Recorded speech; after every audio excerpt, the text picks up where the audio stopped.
The slap rang out louder than any suburban sprinkler or HOA citation ever could. In broad daylight, in front of a dozen stunned neighbors, Karen, the queen bee of cul-de-sac chaos, hauled off and smacked the delivery guy across the face. What she didn't know, and would soon deeply regret, was that the man she just assaulted was no ordinary delivery guy. He was a fully uniformed sheriff's deputy dropping off an urgent subpoena. Within seconds, he touched his earpiece, muttered 3 calm words into his radio, and by the time she turned to storm back toward her porch, 2 police SUVs were already rolling in. That's when Karen froze mid-step, the reality finally catching up to her smug smile as blue and red lights lit up her perfectly manicured hedges. For the first time in the neighborhood's history, everyone agreed on one thing: Karen had officially messed with the wrong man. The morning had started like any other in the overly pristine HOA community of Willowbend Estate.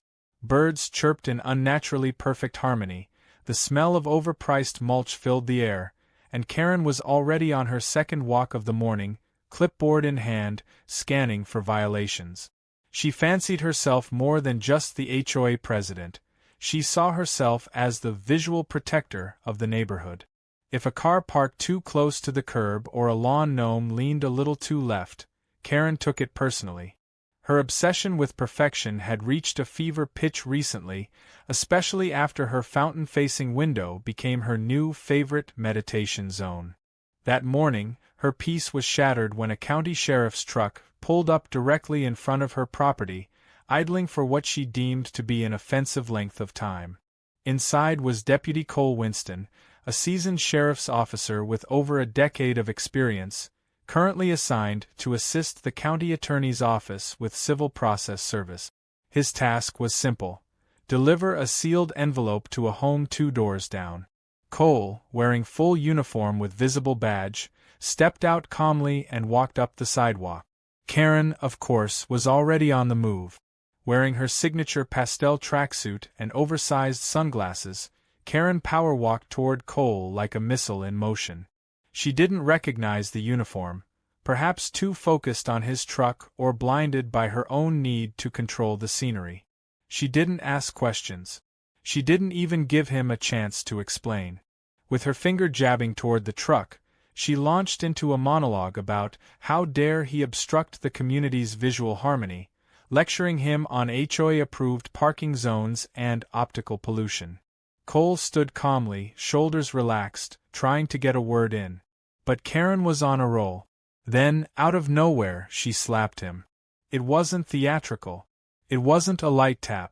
It was a full-blown palm to the cheek that echoed against stucco walls and freshly waxed driveways. Silence swept across the street. The neighbors, many already used to Karen's antics, froze with a collective gasp. One kid's juice box slipped from his hand. Cole, to his credit, didn't flinch. He blinked once, looked at her, and slowly reached for his radio. Unit 17 requesting immediate backup. Physical assault by civilian. Code 19. Suspect still on scene. Karen turned her back smugly, muttering something about how she showed him, and marched back toward her front porch like a victorious general. That's when the first cruiser rounded the corner. Then another. And another. Her smirk faltered. Her steps slowed. When she turned around, the same delivery guy she had dismissed now had 3 other deputies standing beside him. One of them was already collecting statements from the neighbors. Karen approached with fake composure and started explaining how this was all a misunderstanding, how the man provoked her with his truck, and how she, as the HOA president, had every right to enforce parking decorum. That's when Cole stepped forward, pulled out his badge, and held it up in front of her face.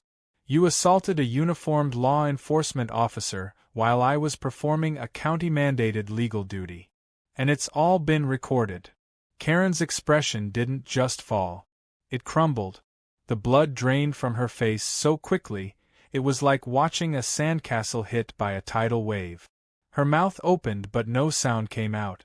One deputy gently asked her to step aside while they reviewed the footage captured by a neighbor's security camera.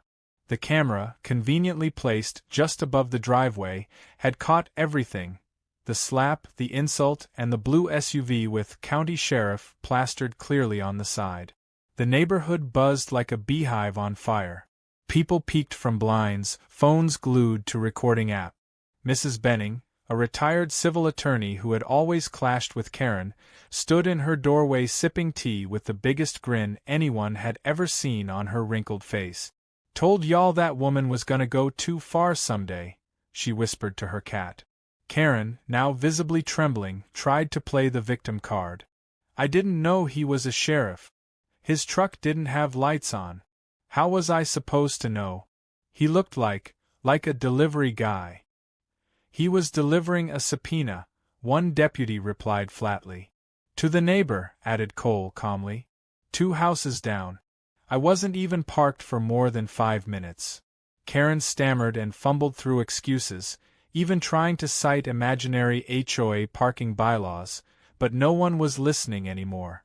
The sheriff's department decided not to arrest her on the spot, opting instead to file charges through the court. But they did issue her a citation for misdemeanor assault on an officer and served her with an official warning about interfering with government operations. As the deputies returned to their vehicles, Cole turned once more to Karen. "This is far from over." And it wasn't. Not even close. Karen would find herself spiraling into a chaos she never anticipated: viral shame, legal backlash, and a community that was done tolerating her drama. All because she slapped a man for blocking her fountain view. A man who, as fate would have it, held more power than anyone she'd ever tried to intimidate. Karen spent the rest of the day holed up inside her house with the blinds drawn, frantically pacing from room to room while clutching her phone like it was a lifeline. Her pastel tracksuit was now creased and damp with sweat, and her carefully crafted suburban composure had unraveled into a frantic mess of half-formed plans and desperate calls to HOA board members. The problem was, no one was answering her calls. The silence from her supposed allies was deafening. Karen had long believed she ruled the HOA with an iron fist in a velvet glove, but now it seemed that velvet was starting to tear, and the iron underneath was rusted and weak. She left voicemail after voicemail filled with phrases like "gross misunderstanding," "visual rights violation," and her personal favorite, "community optics emergency," hoping someone would echo her outrage and validate her side of the story. But the community had seen what happened. Half the neighborhood had either witnessed the slap in person or seen the video that began making its rounds through private chats within an hour. By evening, the video was posted on a local neighborhood gossip group and then reposted to a larger Facebook page dedicated to HOA horror stories. From there, it jumped platforms. Reddit picked it up under the title "Karen Slaps Sheriff Because His Truck Blocks Her Fountain View," and TikTok took it even further with reaction videos, remixes, and even one viral dance set to the slap's audio. Karen had unintentionally become a meme, a punchline, and a symbol of suburban entitlement all in less than 12 hours. As her reputation imploded online, Deputy Cole Winston quietly returned to the sheriff's station to finish his report. Unlike Karen, Cole didn't spend the day in a panic. He spent it reviewing footage, logging incident details, and, after consulting the county legal department, deciding that he wouldn't push for felony charges. At least not yet. Cole wasn't interested in throwing someone like Karen in jail just for a slap, but what concerned him was the brazen nature of her behavior. She hadn't even paused to consider who she was hitting. To her, authority didn't matter unless she was the one wielding it. And that made her dangerous in a way Cole couldn't ignore. That, and the fact that the subpoena he was delivering when she slapped him wasn't just routine paperwork. It was part of a larger investigation into financial irregularities in HOA budgets across the county, and Willow Bend Estates was one of the flagged communities under quiet review. Back in Karen's world, she was preparing for war. Her plan was simple, in her mind at least. If she could twist the narrative hard enough, she could spin herself into the victim.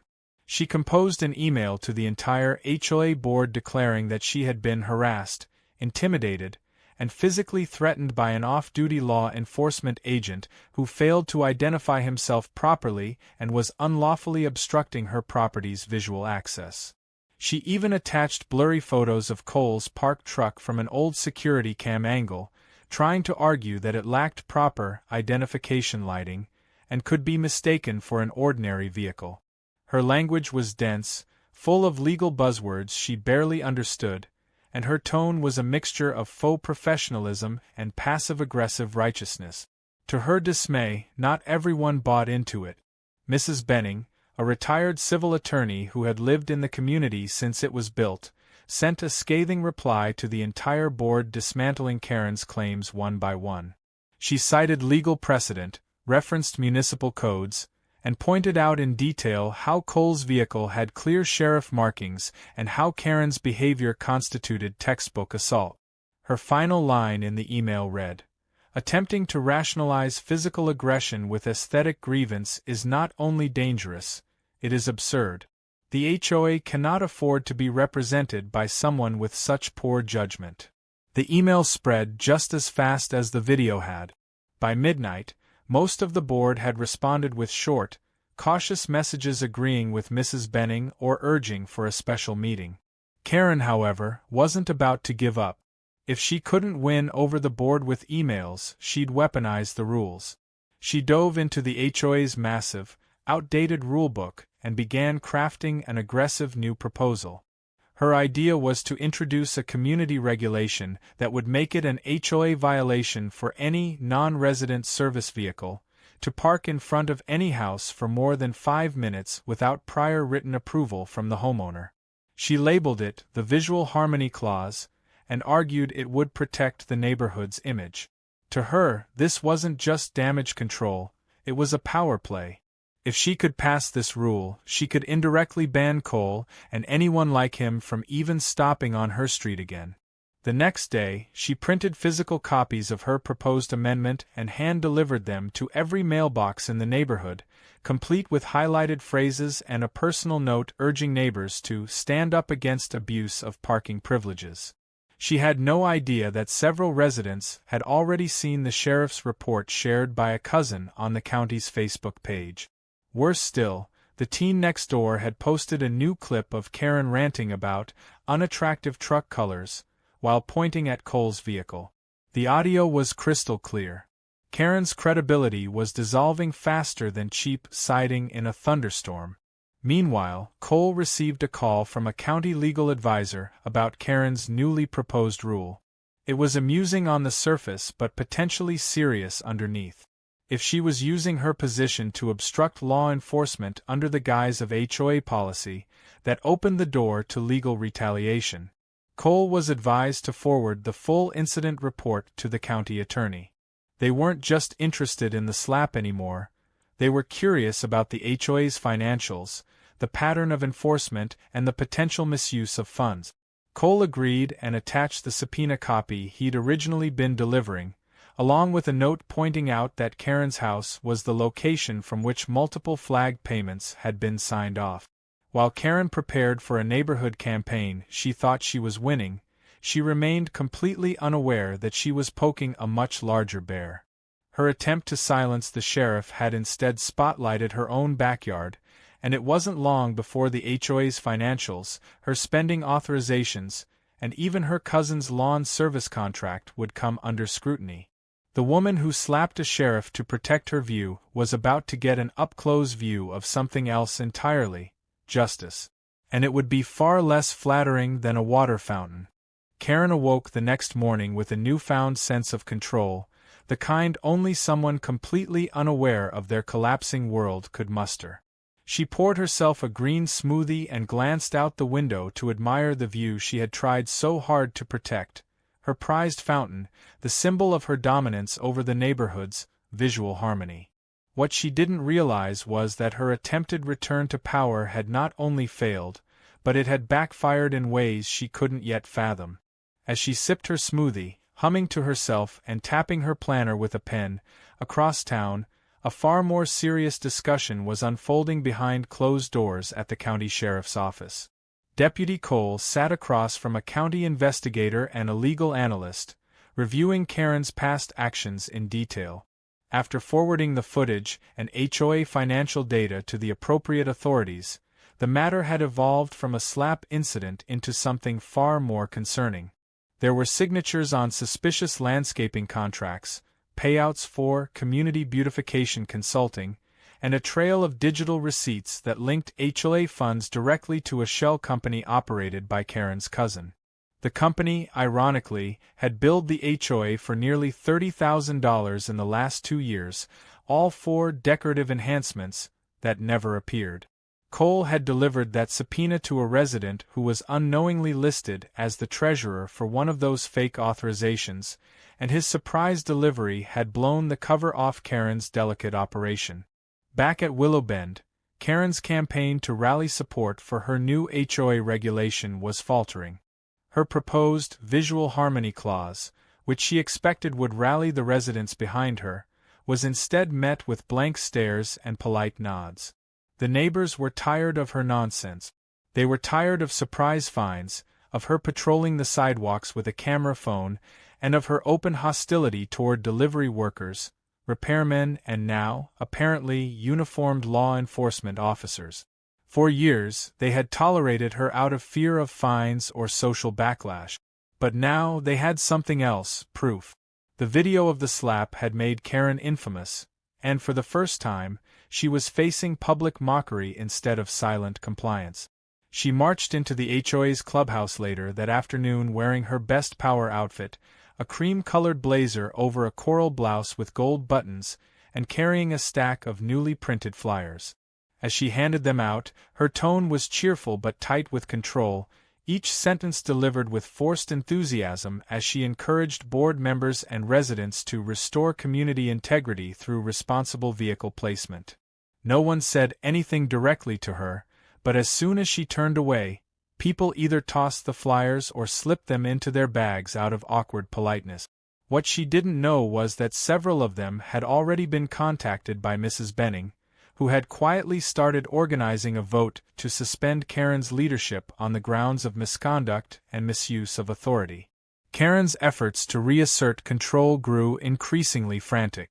She began handing out new citations, one to a mother whose toddler left chalk drawings on the sidewalk, another to a man who had temporarily set his recycling bin on the curb 5 minutes before the allowed time.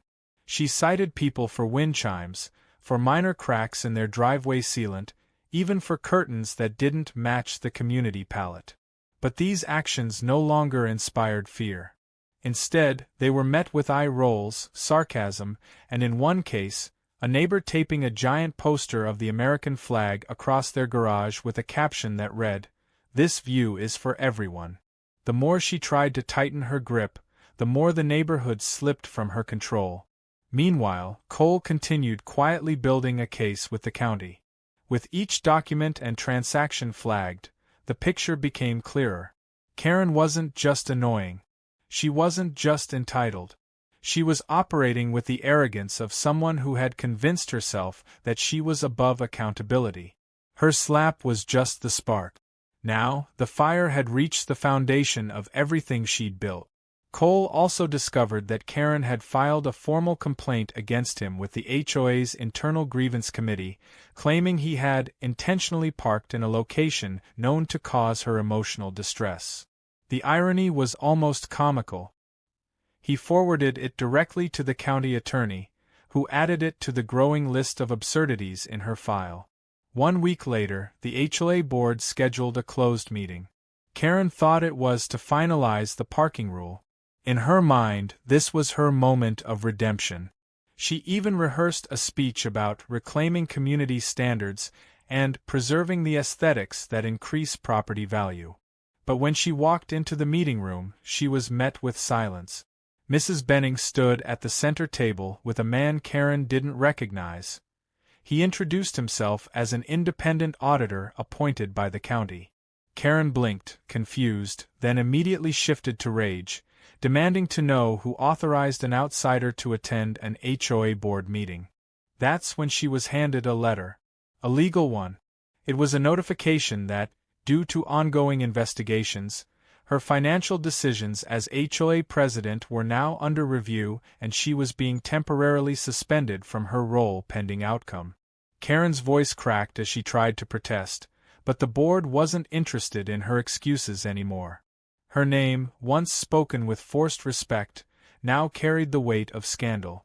The treasurer and secretary, both of whom had blindly signed off on her proposals in the past, now quietly distanced themselves, claiming they had been misled or pressured into compliance.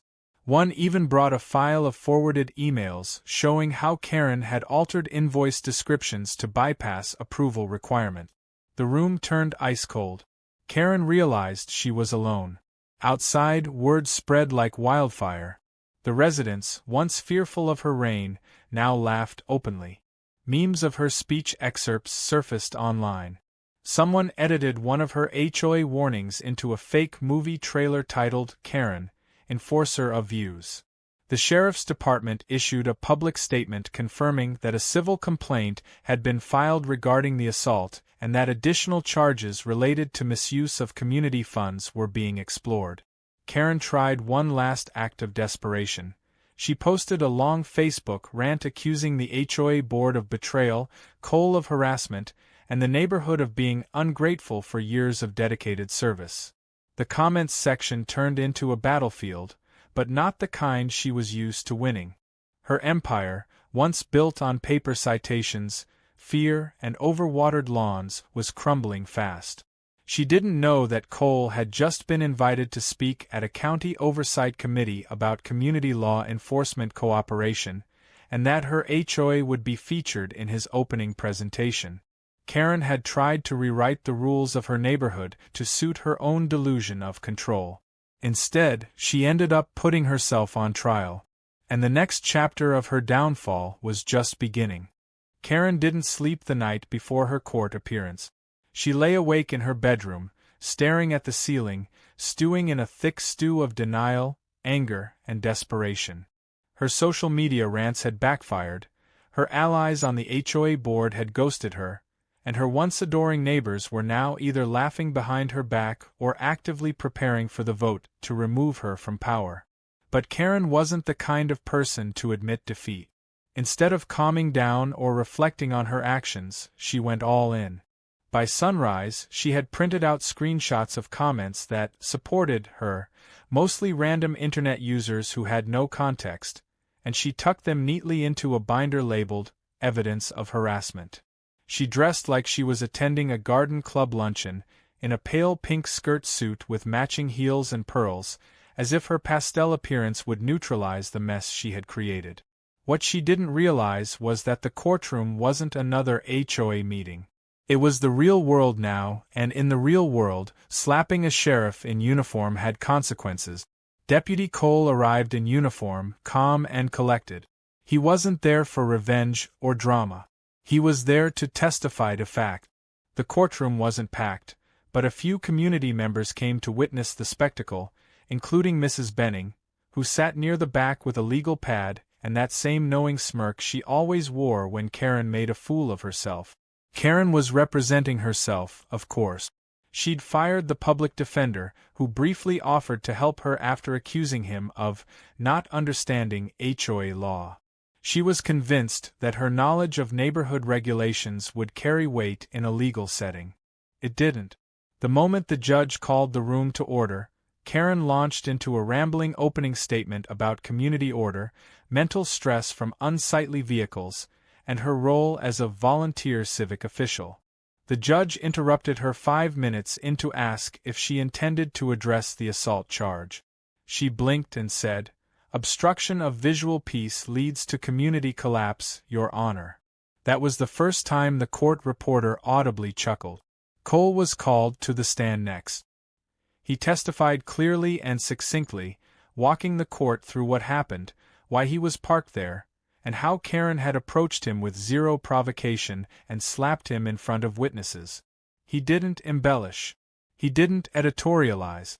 He just laid out the facts, and those facts alone were damning enough. When Karen was given a chance to cross-examine him, she tried to trap him with questions about HOA rules, asking things like, "Are you aware that vehicles are not to be parked more than 12 inches from the curb without a temporary permit?"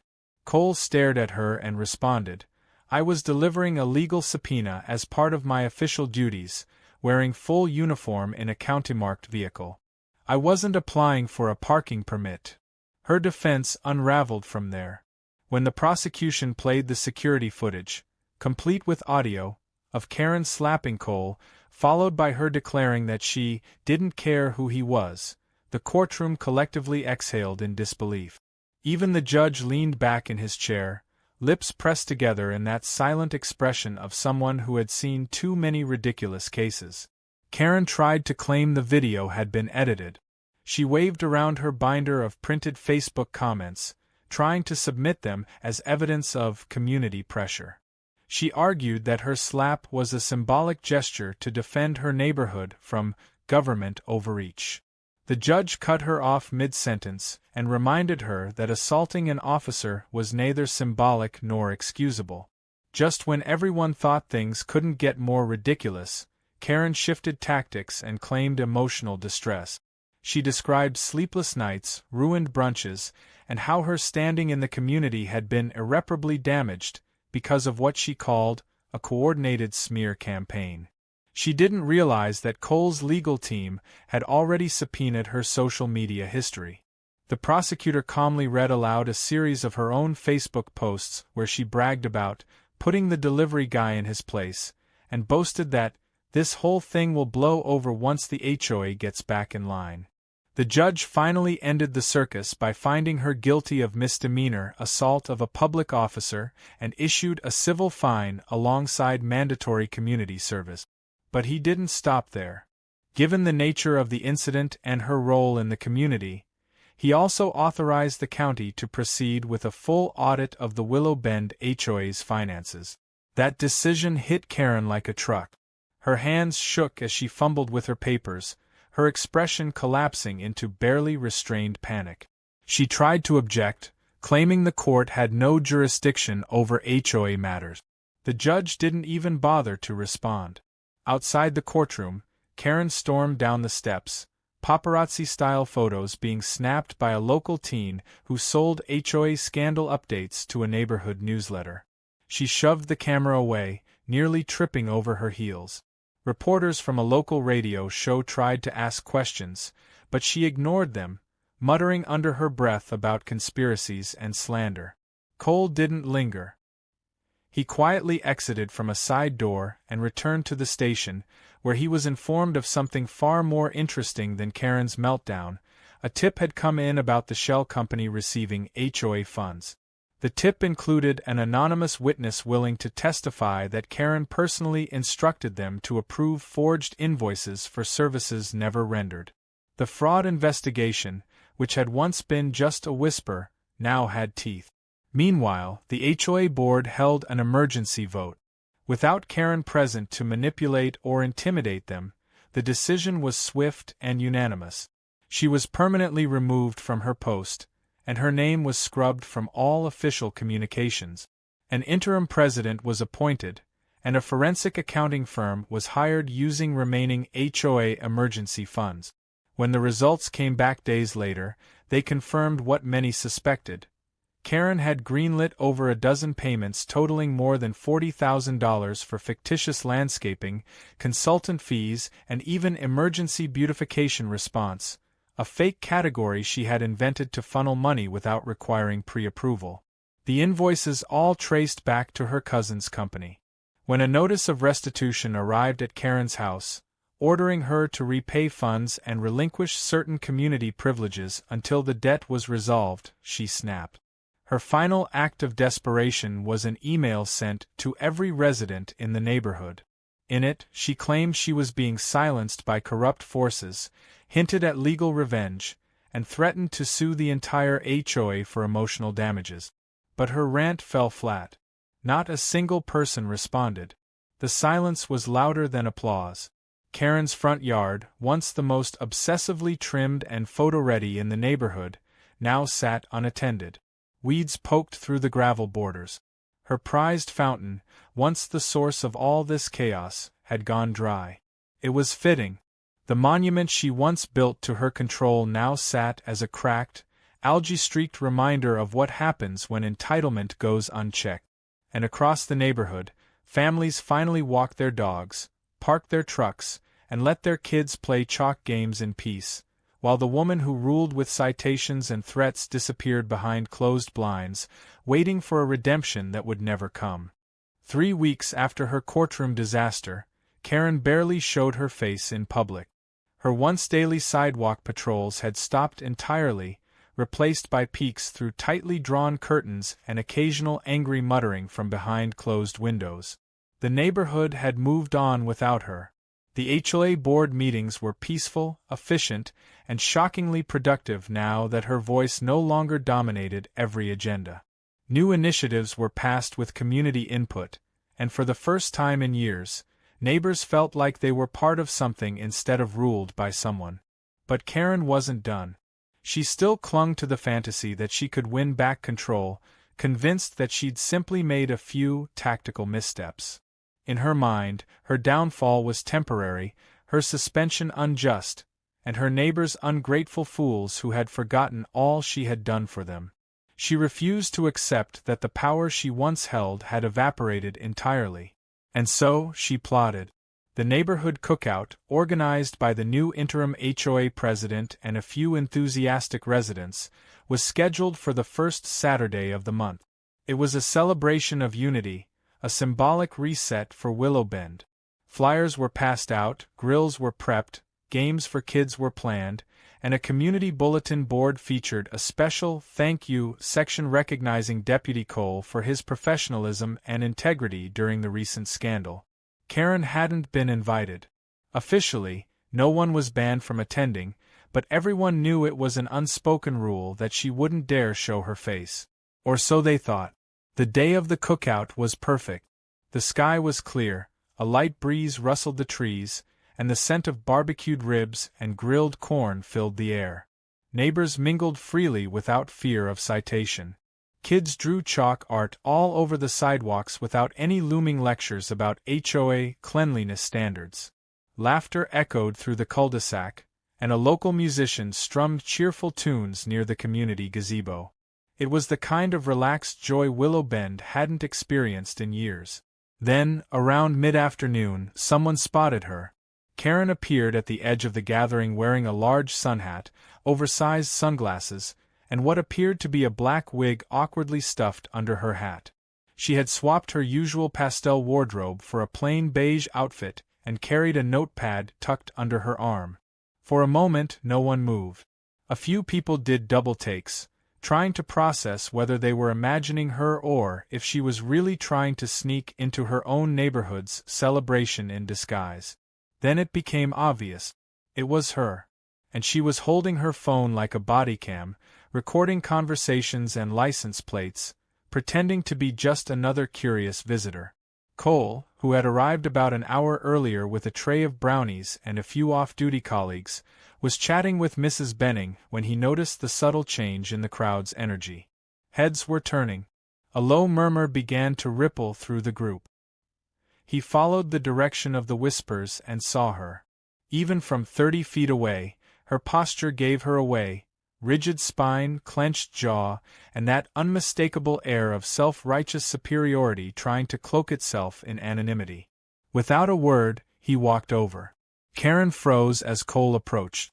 Her eyes darted from side to side, looking for an exit route, but she was already in too deep. He stopped a few feet away and spoke in the same calm tone he'd used the day she slapped him. He told her that she was welcome to attend, like any other resident, provided she wasn't here to intimidate or record others without consent. Karen opened her mouth to argue, but before she could finish her sentence, one of the HOA board members stepped in and handed her a written reminder of the restraining order from the court. It included specific language barring her from engaging in any behavior interpreted as harassment or surveillance. Her jaw tightened, but she didn't speak. She looked at the paper, folded it silently, and turned to leave. Her exit wasn't dramatic. It was quiet, almost pitiful. For the first time, she left without a word, her camera still rolling but now shaking slightly in her trembling hand. As the evening wore on, the mood returned to celebration. A plaque was unveiled near the entrance of the park that read, "To the community, for standing together." Beneath it, a smaller inscription read, "In recognition of Deputy Cole Winston, for protecting not just the law, but the people." Cole was visibly moved. He didn't seek attention or praise, but it was clear how much the gesture meant to the community. People clapped, kids cheered, and for a moment, the weight of everything that had happened seemed lighter. But the story didn't end there. A week later, an envelope arrived at Mrs. Benning's door, hand-delivered by a courier from the county auditor's office. It contained a detailed update on the HOA fraud investigation, one that went far beyond Karen. The shell companies traced to her cousin were part of a wider network of coordinated scams targeting HOA funds across multiple communities. Willow Bend had been the tip of the iceberg. The county was launching a full-scale task force to root out similar financial manipulation in other neighborhoods, and Mrs. Benning had been invited to serve as a community liaison due to her cooperation and insight. She contacted Cole, and within days, he was offered a promotion to oversee community engagement within the sheriff's department, a role that would focus on preventing exactly the kind of abuse that had flourished under Karen's reign. Karen, meanwhile, faced escalating consequences. The civil court ruled that she owed restitution to the HOA and revoked her ability to vote on any community issues for the next 5 years. Her house, once the pristine poster child of neighborhood compliance, began to show signs of neglect. Maintenance companies refused her business after her reputation spread, and a lien was placed on her property for unpaid fines and restitution costs. She attempted to list it for sale, but no buyers wanted the infamy that came with it. The final blow came quietly, with little fanfare. The county tax office confirmed that Karen's home would be seized for back dues if she failed to pay within 60 days. The woman who once ran Willow Bend like her personal kingdom now stood on the brink of losing the very view she had slapped a sheriff to protect. As the seasons changed and the trees began to bloom again, Willow Bend settled into its new chapter, one free from tyranny, threats, and pastel-colored terror. Children played without fear of citations. Neighbors helped each other paint fences and trim trees. And every so often, someone would pass by the dried-up fountain in Karen's old yard and chuckle, remembering the day the sheriff got slapped and the slap that changed everything. Justice hadn't just arrived in uniform, it had stayed.